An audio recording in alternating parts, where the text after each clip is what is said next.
The following program contains views that are not those of WVTC, iNetworks Communications, their subsidiaries, affiliates, or financial supporters.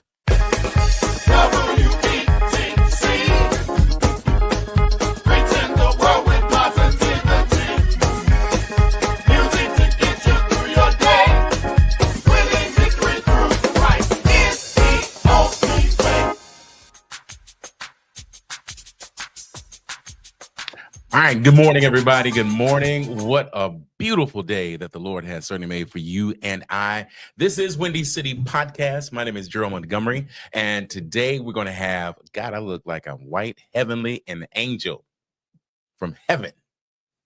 So do he. Hey. And the one in darkness. That's okay. I'll take it. I'll take it. Uh-huh. We got to preach over there to get you saved now. All right. Good morning once again. This is a great day. I'm glad to have this couple with me. They are married. On my right, your left, it is none other than Chris Anderson. Everybody know Chris Anderson in Chicago. Everybody got it. Good morning. And the one and only Kim McFarland Anderson. Good morning. Good morning. Good morning. Good morning. Yes, this is what I like the power couple, because we had Curtis and Shelly Lindsay with us, and they were talking about, primarily what I'm going to ask you, but going in a little deeper about this industry that we call gospel music. So y'all doing all right? Wonderful. Yeah, because because we was dark up in here first. I told Dr. Morris, this is now the South African podcast. No, Lord. Anyway, all right, let's get into it. Let me talk to Chris first, and about, because I know Chris, because I know both of them because of our families know each other, and being from that Maywood area, Chicago West. That's right, Maywood. The woods, girl. So Chris, tell me a little bit about who Chris Anderson is. I know him as a musician. I know that you're married to your wife Kim, but just to dive into, who are you? What? Well, I'm a child of the King. Mm-hmm. I realized real early that actually, even that God had a call on my life, and He was protecting me even in my ignorance.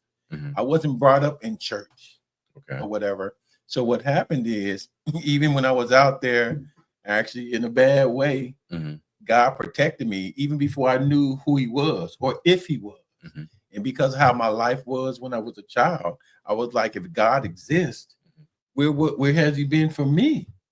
Because it was rough at the time. But what it comes down to, when I came into the knowledge of the truth, I started understanding and seeing those moments that He's always had me. Okay. So what it comes down to, I learned that my life is helps. Okay. My job is to actually help somebody to help somebody else. Mm-hmm. And I'm called to actually see a problem, mm-hmm, and be the answer through Him, because He gives me the power and the wisdom to do so. So you're saying that you wasn't like me and Kim, both of us are PKs, but how was it far as growing up? I mean, I understand, when you finally see the light and you come in contact with God, Christ, but was it hard for you coming up, was it a struggle being a teenager, trying to find a way, trying to find friends? And did you get with that wrong crowd? Did you were you by yourself? I was PKs. I was a DK. Oh, DK. Oh, the devil's kid. Oh, yeah. What happened is, I like pretty much my mother, actually, she was raising 7 kids, mm-hmm, by herself. Okay. Father wasn't in the home. Mm-hmm. So at the end of the day, my mother, she would go to work. She would actually work sundown just to actually have a roof over our heads and food in our mouth. So what it comes down to, we knew you better be in the house at a certain time. We knew she called to check in at a certain time, so we know we was in. Right. About time when she called, we got that call, we went back out. But actually, I was a kid of the streets. Okay. And I'm telling you, I mean, actually, you name it. I mean, I had a bad attitude. I was mad at the world because how my life was going, and I didn't understand. And my mother didn't have the wisdom to really explain certain things. So we were raised by the streets, right, and whatever. So the things that I found home, whether the gangs or whatever, that was my family. And you know, I wasn't taught the right way. But I came into the church. My sister Chardell, she was the first one who actually came to church, and she would try to actually bring me into the knowledge.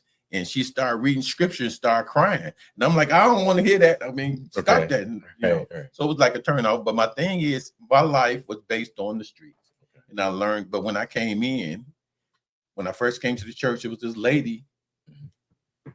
Funny story. I come to the church. I'm on the porch playing my guitar. This guy named James come and said, "Could you come to the church?" I'm like, "No, I ain't going down to the church." You know. And actually, she saw me with the guitar. So he decided, well, just come on. We're doing an outdoor thing. I'm like, okay, I'll come. And so they moved everything into the church or whatever. So this lady, she came to give me a hug. That was strange because my mother didn't embrace us like that. So the lady came to give me a hug and I pushed her. And she's like, "No, baby," or whatever. And so my thing is, it was strange to me, but I felt bad. So to actually make it up to her, she told me, "You keep coming. I want you to come every week for the next month." I came, she became like a mother. That's how I came into the church. And it started with a guy that said, you know, come to church. And you said no. But this to an event, it was outside. Yes. Rain that day. God is just good, man. Made you come back, you know, to the church. And from that point, that's how it started with you, as far as coming up in church. Ladies and gentlemen, we are talking to Chris Anderson and Kimberly McFarland Anderson. You know them, especially here in Chicago. You know them. That's who I wanted to have them on, because they're family. Anytime I want to, pause and say this, anything that I want, I would call, Kim or text Kim, as far as music wise, she'll have it right away. Matter of fact, your music was one of the first that I got when I started the internet show. So I want to say thank you. I just want to pause before that was in my head. So I don't want to forget, because now I'm reaching that point of being 42 again. Again. All right. So now that you are in church, are you playing music? Are you playing? What are you doing now? I'm doing it all. I'm writing, I'm producing, I'm actually playing. See, the big thing is I have a captivated audience every single week. I play for hundreds. And the thing is, people look to be on the major gigs, even though I've done the major gigs.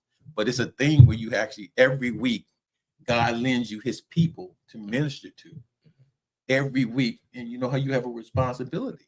So as far as music, I believe that it's a tool to reach. Okay. And I'm just one of the crazy ones who believe that a good word will actually change the situation.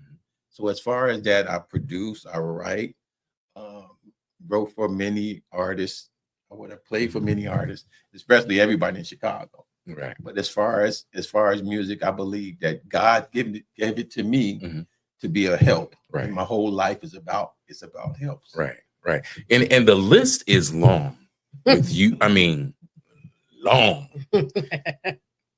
Long. And the reason why I'm kind of pushing that is because we have young singers, young musicians that see both of you, performing or ministering to large crowds, and like you said, even to small crowds, medium crowds, and it you had to really travel this road to get to where you are now. I mean, it's rough, even in being in radio myself. I've been in 32 years. So it has been some highs and lows, and it has been some disappearing acts that I did not want to come, did not want to, has there ever been a day that you did not want to go? And I'm going to say this, did not want to go to ministry. No, you had somebody call you, well, you know, a known artist, but you was just, you know, having. I'm gonna ask you the same thing, Kim. One of those days, one of those weeks. What do you do when you know? I just don't feel like it. Always.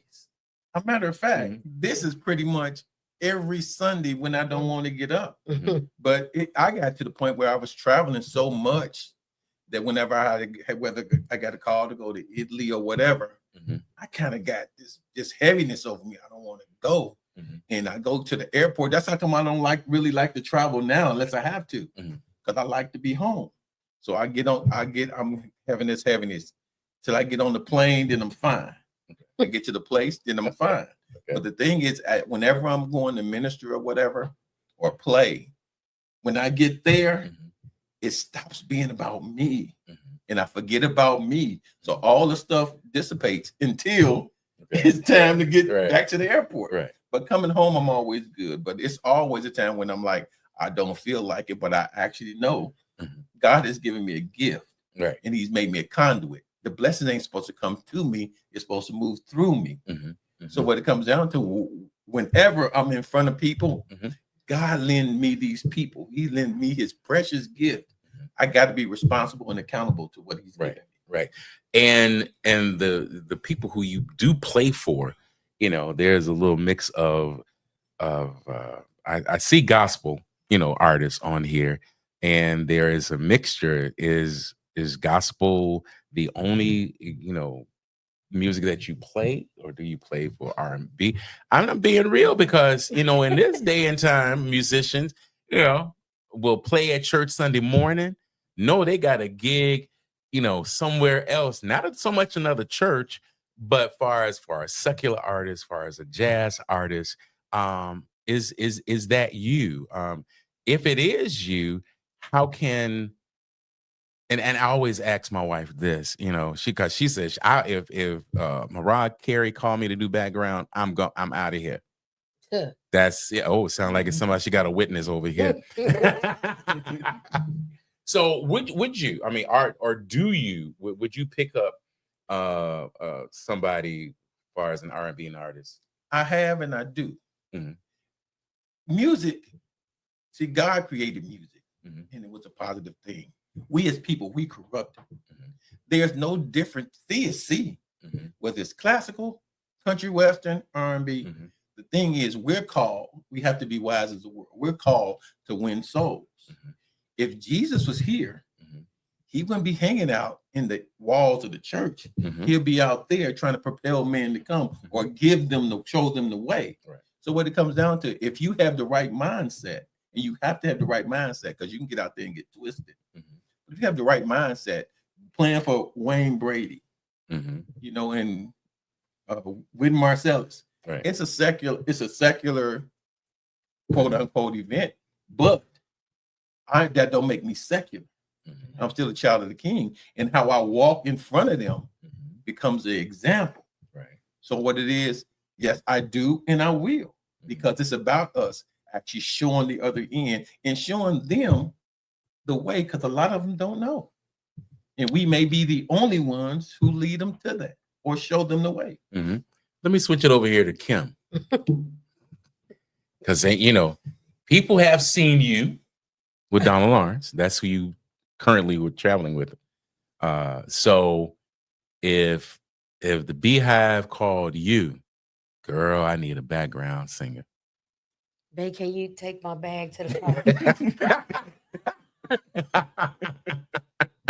But and to both of you as well, is that, and I understand what Chris said. I really do. Are you selling out, or are you just doing it as a business ministry? I guess what Chris said. It's a business ministry. It's not selling out. The Lord knows my heart. And He also knows that I got bills that need to be paid. Okay. Williams. But yeah, so if I ever got that call, I would go. And I'm gonna sing, and I'm gonna minister to her. We gonna pray. We gonna crack open that Bible. Amen. Amen. So to you all. So now I'm not, okay. but I'm not on the stage twerking and all of that. I'm in the background on the microphone. Amen. But you know, her singers do, you know. Not all of them. Some. Not all of them. Maybe that was the wrong artist I picked out. Ladies and gentlemen, once again, we are talking to Kimberly McFarland Anderson and Chris Anderson. Can I switch role? Not switch roles, but switch conversation. And we start with Chris. How is it, you know, being married to her? And how did y'all meet? She probably got a different story, but I got the real one. But you know what? It's ebbs and flows. Mm-hmm. Here's the thing. I'm gonna say this. If something ever happened to our marriage, Mm-hmm. no, it's me. Kim is a wise woman. She's stubborn, but she's wise. She gets everything she wants and still have me thinking I'm the boss. Hey, baby, can I have a fur? No, you have two that you don't even wear. And we just paying to put them in storage. Uh-huh. Okay, what do you want to eat? Now, I'm thinking about it. And I'm like, I go and get it. All right. What I told her she couldn't have Mm-hmm. because of how she handled it. Right. We've been together more than half her life. And we never had an argument. And you know it's not because of me. Time. Throw the flag out. Let me throw the flag out. Never. Yellow flag. Never. Let me turn to you. Okay, I want him. Let me go back a little bit because I don't want him to signal you. So you're saying to me, Chris, your husband is saying to me, you all as a married couple in the 21st century, y'all go to church, y'all play, y'all sing, and you're saying to me that you all never had an argument. You know, I wasn't raised like that. Mm-hmm. So for me, I never saw my mother and father argue. They never argued in front of us. Mm-hmm. Whatever disagreement they had, Mm-hmm. they would go away. Okay. So I carry that in my marriage. Now he gets upset. Okay. But I just stand back. Mm-hmm. Let him say what he gonna say. I'm calm. Like you are now. Yes, I'm calm. Okay. And when it's calm, then we'll. But yeah, I'm not gonna argue. I'm not going to argue. Okay. See, I run my I'm trying. house. I run the wash machine. I run the wash machine, the vacuum cleaner. I run my house. I'm glad you said all that. I'm so We talk. okay. But all of that arguing and screaming and hollering, it doesn't solve anything. It doesn't. True. Yes. And that's what I learned from my parents. And so I carry that. Mm-hmm. So, like yours, I've never seen my parents argue. I have seen my dad get, like you said, with Chris, angry, but never came out on my mother. Mm-hmm. I never like you all just like you just said. I never seen it, but it's kind of in today's society, even in people in church, arguments probably start at the church. You see, I've seen it a lot. You see a husband and wives in the church arguing, taking on outside to the parking lot, almost ready to throw blows. But you all are saying is that you all do not argue at all. Him get angry, but you just stay calm. Yeah. Let him blow. Yes, sir. Let me be yes, sir. Transparent. Beats. My biggest, what I actually get really, really, I ain't gonna say demonstrative because I talk to her, but I get upset if I ask you to do something. Mm-hmm. I'm not asking you to do it for me. I'm asking you to do it for you. What it comes down to, when Kim, she got that T.H. McFarland in her. So when she actually dig in, she dig in. Okay. You know. Okay. So the thing is with that, I'll actually say what I have to say, and it's removed. Okay. You know, so I'm done with it. So the when you look at it in brass text, the reason there is no arguments because she'll actually hear it, whether she obey it or not. That's a different thing. I like when you said obey. See, because here's the thing: people don't understand. Obedience Yes. is not based on you being made to do it. Obedience is based on you being willing to do it. Because if I have to make you do it, then you're not being obedient. So now my biggest things is like timeliness. You say you're gonna be there on time, be there on time. Those certain things. But what it is, I have to pay attention. That's my wife. Okay. She's not as strong as I am. And the thing is, I care more about her than I do about him. Okay. So I'll always put her first, even if it's not going to put me in the best light, because guess what?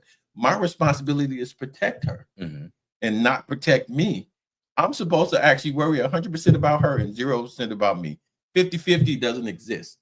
Because if it's 50-50, if you did it one time too much, now it's your turn.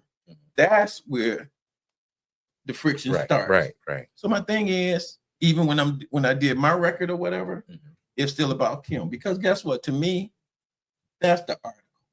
Okay. No matter what I do, I write the songs, I put everything together. That's the article. He got you high up there. She up there. And she boo-hooing.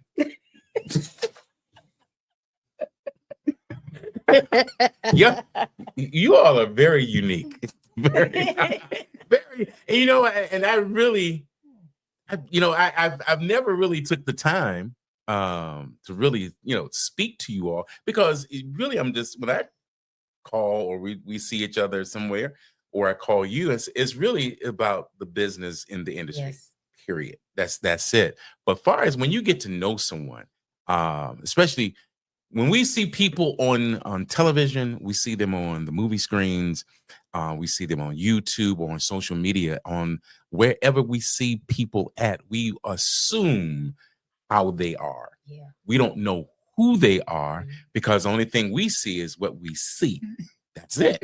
So when I see Chris, and it's always been good, nothing bad. There's nothing bad at all. What's up, Doc? What's going on? What's happening? Oh, and I'm like, and I'm that could be far as our relationship, but we do speak. I say hello to you. It might not be, hey, Doc, let's go grab some of these chicken wings that your wife said that you can cook. All right. So I'm coming back to that one. Don't worry about that. It's forefront in my head. All right. So all right. We learned that you don't argue at all. Him get angry, but you'll just sit back in the cut and say, all right, go right ahead, mister. Say what you got to say. And then when it's time and the temperature comes down with him, then you come on in. I got you. All right. So did you know that before you got married, how calm she was? No, because all I knew, I thought when we get married, some things gonna change. Okay. Because when I didn't mean to actually get into when I started doing the management thing, it was because another artist wouldn't do it. Okay. So she fooled me into taking it until this other artist is ready. Right. But it was always about protecting her. She would always pay to go somewhere or whatever, get her hair done or whatever. And then I said, God bless you. So she come home now.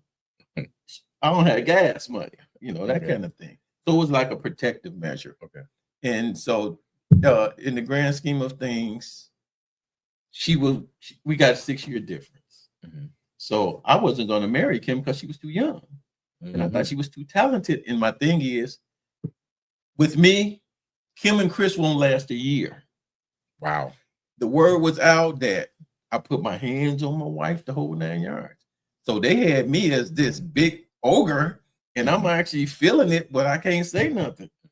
I mean, I make her do this. I ask him to do something, and she don't want to do it. But guess what? She's a free moral agent. Right. I don't tell her what to do. I can't. Right. Okay. All right. We're learning. I am learning. If nobody else, I am learning who they are. All right. It's Just be sweet. picking. That's fine. I can take it. I'm built for this. What's up? Well, you think I'm picking on him? No, I said they. Oh, they. Oh. People. Well, you know, They- because they just don't know. They don't know him. and that's why I brought up what we'll see people in the light probably on screen, and we see them, oh glory to God. We see them or on the movie screen or video. We see that what they do. And then sometimes when like I said, when I see you, it's just, hey, what's happening? And then to deep dive to get and just to sit down and have this conversation with both of you. And then I'm like, huh? That's how this conversation with me is going, huh? So all right, y'all got together, y'all got married. My wife said, I showed the picture of my of you all, your wedding picture, and I said, "God, you look at this. You see them?" She said, "That's beautiful." And I was going to use that picture to promote, when y'all come, when you all here. I was. But I said, I don't know, because things have changed. Listen, Uh-huh. a lot. Yeah. I said this, like Kim was light skinned on this one. I wish I could show it. I got it, but I'm not going to promote it. But anyway. No, you can show it. You can show it. You go ahead. No. Okay. I will. What, 30 years ago? Yep. How long you been married? How many years ago? Okay. 30. How many years ago? 30. It'll be 31 this year. Okay, very good. 30 years ago. Sometimes I don't. With him, it seems like this boat ain't going straight no more. It will not be 31 until September 3rd. There you go. I just called the years before. That's actually, a cured time. All right. But we did date for 6 years before we got married. Really? Yeah, 6 years on and off. She was too young. You know what? And you know what? I get you on that. Now, Kim, you might not like me on this one, but if I just feel if you're dating and then you ask the question, some kind of way a man asks the question, how old are you? Usually you can tell by how they act or how, the maturity of what they do. But 6 years, did you feel that he was too old? No. In other words, she said, when I got you, I got you. That's what she just said. I'm sorry. That's what you just said. I ain't worried about I know age. To work. Uh-huh. I had to work, but So what you're saying is that I had to work. You had okay. Yeah. Is he a work? Mm-hmm. Now he said it. I didn't. He said it. I didn't. All right, gospel industry relationships, Love right? my This is what you love your husband. I believe that you do. He wanted right. Yep. All right, so Kim, being a PK, ooh Lord, living in this glass house like I was, and I so tell us how being a PK with you, how coming up. Okay. Yes, take your time. I mean, it's just, all eyes on you. Mm-hmm. Can't do anything wrong. Mm-hmm. Everything has to be, perfect, and can't hang out with the wrong crowd. And I've felt like all eyes were on me because I had started singing, and then started singing with the Soul Children in my teenage years. So all eyes were on me. Okay. Not just at church, but in school, everybody knew that I was with the Soul Children. So everybody was watching. Mm-hmm. So it was challenging. But I'm grateful for everything that I went through because it made me who I am. Okay. She ain't telling us the grit stuff, you know. I know. Now, listen. Now, Okay. I was Wait. sneaky. I was sneaky. What you say? We ain't gonna tell. We ain't going that deep. But I know we have to go. I was sneaky, but yeah, I still had to. Mhm. But I was sneaky. Okay. I don't know, because under her eyes, you see the smile, and Chris sees it too. You know, it's like, He knows. Okay. All right. He And I'm not trying to put you on the spot. I don't know if I But know. my husband protects me. So Okay. And I believe he does. Oh God. yeah, he protects, provides. Mhm. Yeah. 'Cause That's my Boaz. oh, That's as dry as I don't know Deep what. in No, my you back. didn't. No, you didn't. I'm one of the old sanctified preachers. Shut up. Sit down. All right. We're talking to Kim and Chris Anderson on this morning. I don't know if we go into a song. All right. When we come back, we're going to continue, but we're going to talk about more of the industry. We're going to talk more about Kim's. You have a project. You do have a project out, Dylan. Yes. You saying it's slow. Absolution. Okay, we'll come back and talk about all of that when we come right back on Windy City Podcast.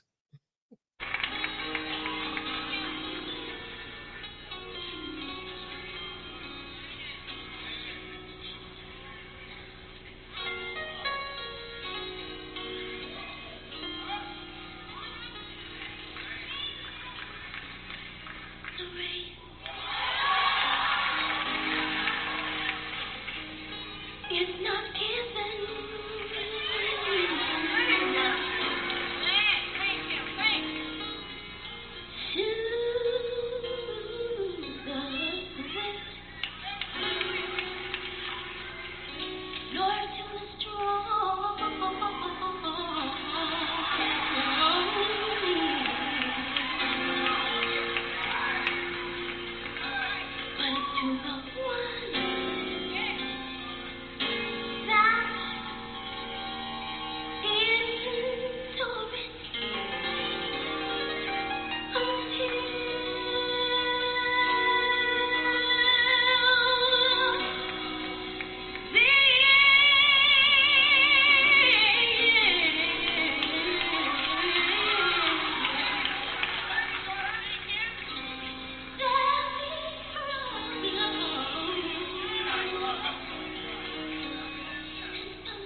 All right. Good morning, everybody. Good morning. That was Kim McFarland.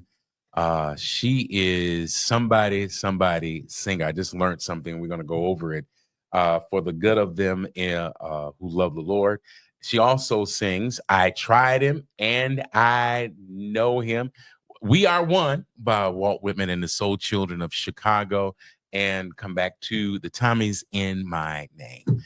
It's a wealth of good gospel history up in here. Now, Chris brought up, before I go deep dive in with Kim, Chris brought up about the two songs about what Kim had with the Soul Children and the Tommies. Tell us about it. Yeah, she said she was 18. I thought it was 17, but I think I'm right and she's wrong. But anyway, for the good of them, with the Soul Children, and in my name, what's it in my name? No, for the good of them. Yes, they came out. When they came out the same year, and both of them was in the top 10 at the same time on different records. The same artist in the top 10 on different records. Well, she know how it happened, but I was just telling him that she had two songs in the top 10 at the same time at 18. See there? To all musicians, to all singers, to all choirs. And the number one thing is having a hit song. Chris always has been sharing with me, he didn't want to be a musician, but he just wanted to be a writer. You know, you can write music, but can it be written as and I know I'm not talking minister stuff. I'm talking about business. When you write a hit song and that song hits and it climbs up the charts, you will see what either you that wrote it or somebody wrote it for you, but it takes the person like Kim who sung We Are One, and I tried him for the good of them. And she, as you just heard her sing. Now, Kim, let's talk about you far as we did talk about your life as a PK, but now, how did you get to Walt Whitman? Did you hear them before? Let's start with that, because I don't know if that's the beginning of where you started singing at, but did you start with Walt Whitman, the Soul Children? There was a lady that grew up at my home church, Unity Fellowship. Shout out to my home church, Unity Fellowship Missionary Baptist Church. Okay. And she knew me from, she was a member under my dad. And she knew that I could sing, and she had heard of the Soul Children. So she came. By this time, my father had passed, and my mother had married Pastor Williams. Okay. And so by this time, she heard about the Soul Children, and she came and talked to my mother. And she wanted, she was like, there's this youth choir that I think would, Kim would fit in good with. Okay. My mother said no, because my grades are bad. But then she talked to my stepfather, Reverend Williams. Okay. Well, Reverend Williams knew Walt. Okay. They came up in New Covenant together. Okay. So he actually talked to my mother. So I have to give credit to my stepfather, because he talked to my mother and he convinced her to let me join. Okay. And so I went and auditioned and got in.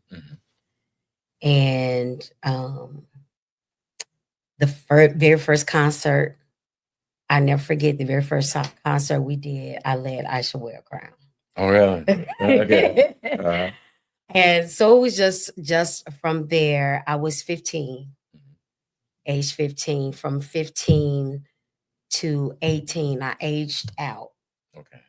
And right before I aged out in 1987, we did the live recording, Soul Children, Walt Whitman and Soul Children live recording. And it was entitled We Are One. Okay. Which was the song that Walter and I led together. All right. You want me to keep going? Well, okay, as you aged out, the We Are One project became like the hit song across America. Then how was it? Did you get to the Tommies next, or So we recorded We Are One in October of 87. okay? December of 87, I had aged out. And so I was, wasn't singing with anybody. And then in April of 88, Okay, I joined the Tommies. all right. And I think it was June of 88. I think it was June. Chris, when did you all record Rain on Us? Because it was 2 recordings back to back. It was it was June. It was June of 88. It was, yeah. And so June of 88, we did the recording that For the Good of Them was on. I can't think of the name of it. But anyway, both of those songs, both of those projects were released the fall of 88. And that's how I ended up with 2 songs Okay. on the radio. Like Okay. one came out one week and the other project, We Are One came out first. And Okay. then the project with For the Good of Them came out the next Okay. week. And so Reverend Bronson Mhm. played them back to back. Right. And then Father Hayes followed suit because he came on at 5. Right. And then Pastor Campbell followed suit. He came on at 7 Right. Right. on Saturdays. On Saturdays. And that was the thing here in Chicago. Even though all 3 men are gone on, Yes.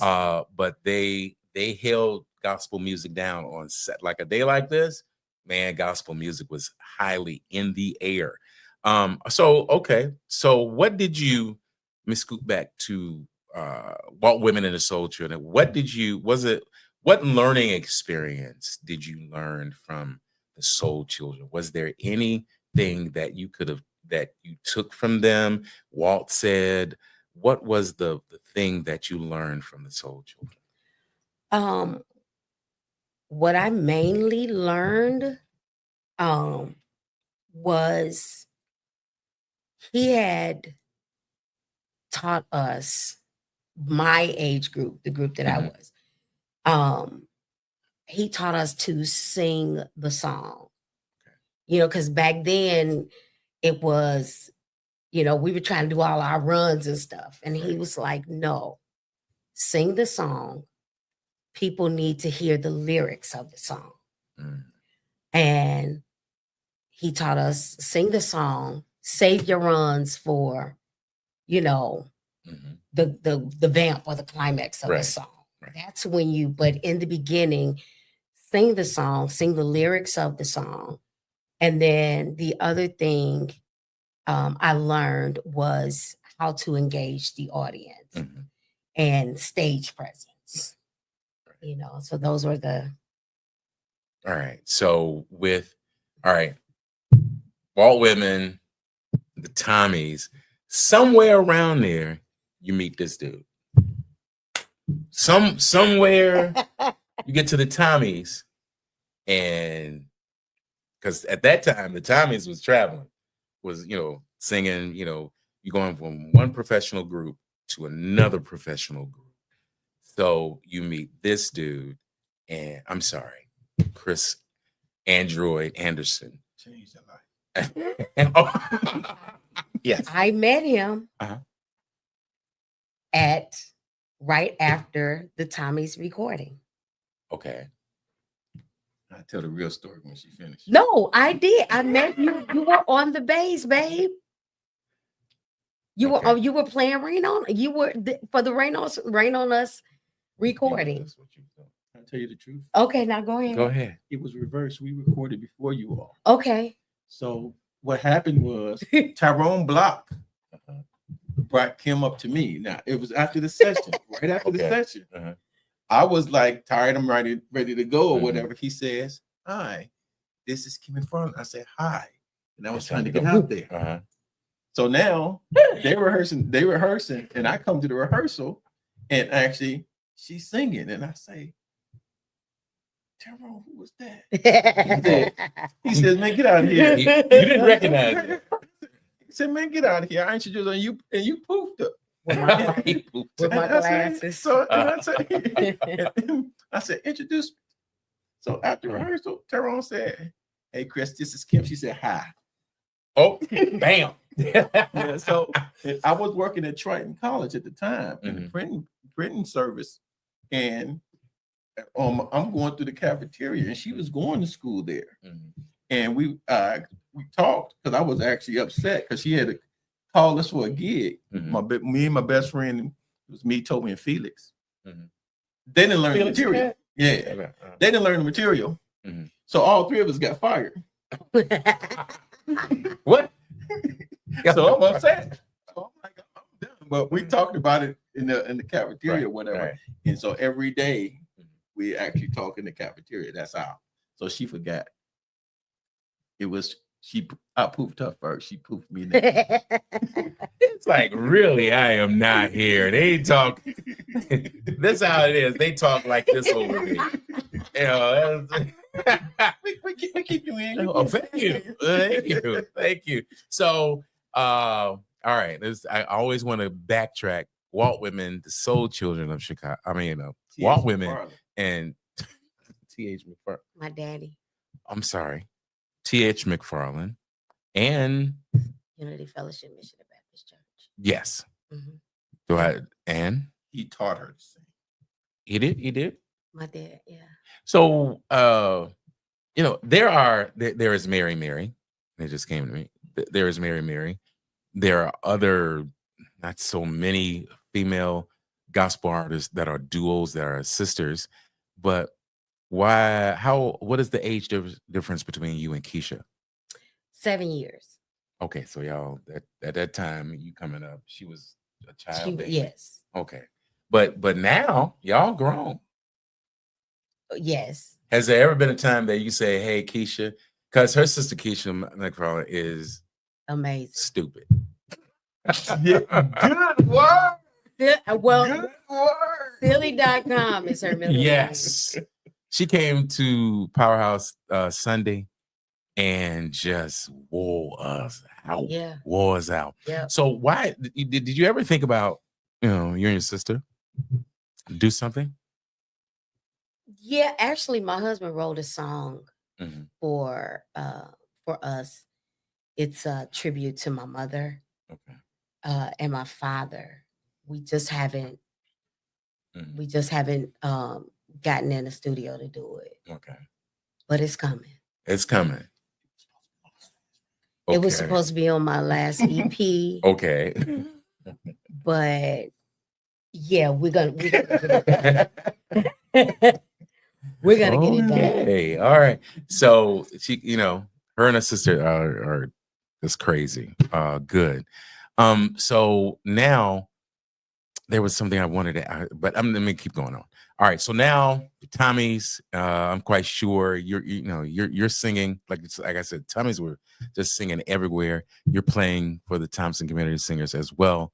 But now did you, I'm not going to say that you outgrown the Tommies. With Soul Children, you just aged out because they're, like it said, Walt Whitman and the Soul Children. The Tommies is a very adult sort of quote unquote community choir.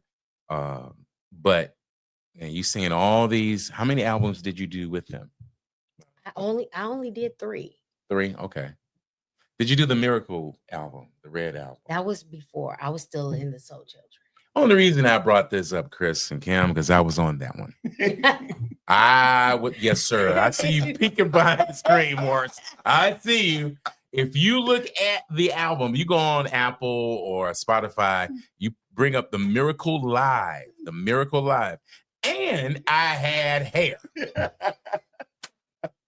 I just got over my Jerry Curl stage. I got over it. Click, got saved and sanctified.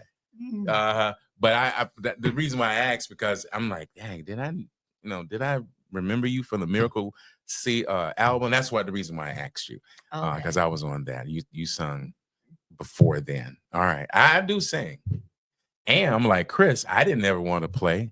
how I started playing is that I wanted to play a piano piece for my dad's church anniversary. And I learned in one day a song by Sister Marie Moody James. And she taught me, I learned it. I started playing ever since then. My father plays, my Brandy plays for everybody. He's doing much, much better. When you see this, he's doing much, much better. But now, how did you get with Donald Lawrence? What's up with that? How did you meet? Well, I met him just, traveling. But what happened was it was Hurricane Katrina. That they were having a big concert at Salem, a benefit concert for Hurricane Katrina at Salem. It was on a Saturday. The concert was that Saturday night. That Saturday afternoon, they were having a lunch. They had a luncheon for the Announcers Guild, for the Radio Announcers Guild. And I was there. Queenie called me and asked me if I was going. So I went, met Queenie there. And Donald came. And so we were about to leave. Donald said, Queenie, I need some singers because they want me to sing tonight. And he said, can you help me out? And she was like, sure. And so I'm standing there and he was like, well, Kim, do you know my songs? I was like, yeah. And he said, are you available tonight? I was like, sure. And he was like, well, do you know this? Do you know this? Yeah, I know that. Okay. You sing soprano, alto? I was like, alto. He said, okay. He said, I got the sopranos covered. So good. I got the altos covered. And from that day on. Been singing ever since.